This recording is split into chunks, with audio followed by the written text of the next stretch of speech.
The seas are rising, the planet is heating, and our world is dying.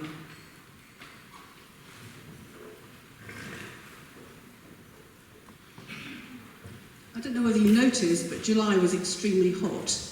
I happened to be in Cambridge on the hottest day ever recorded in this country. And it was a surreal experience. It was like being in Spain during a heat wave. People were being sent home from work, and cafes and restaurants were closing because their kitchens were like furnaces. This country simply isn't ready. It isn't prepared for climate change.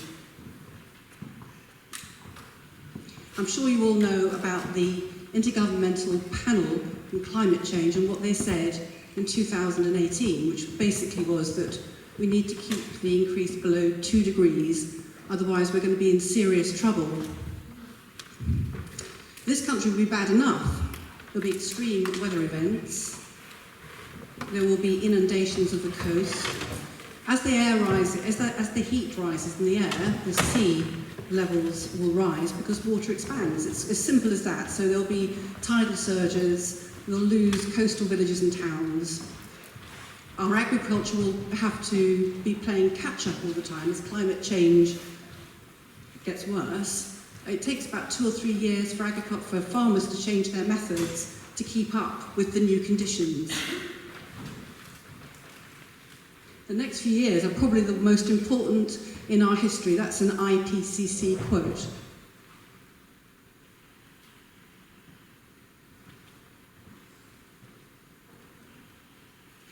But it will be far worse for other countries.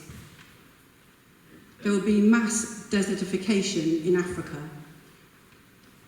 Our little island will be a home, a refuge for many refugees, but it will also have internal refugees as our coasts are inundated. And then, of course, there's the IPBES report, which is on biodiversity and ecosystem services, and that is easy to forget when you're terrified by climate change, that we have another problem, a parallel problem, which is that we're using up nature more quickly than nature is replacing itself. We rely on nature. It provides us with everything we need. 1 million species are facing extinction.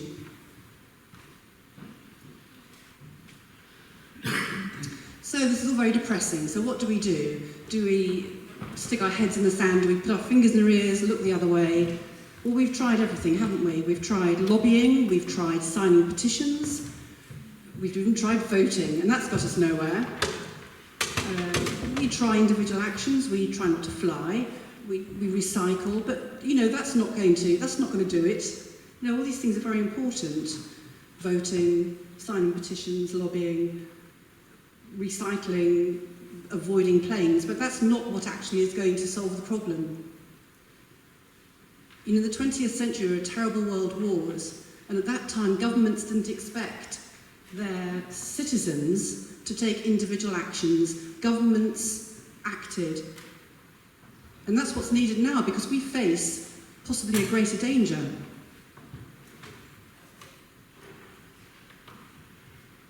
And the answer is, of course, you were here in this Extinction Rebellion event, the answer is that Extinction Rebellion is demanding that government tell the truth, so tell us all the truth, that government act now. So, look, don't leave it for 11 or 12 years. You need to act now. Some commentators are saying we've only got 12 months.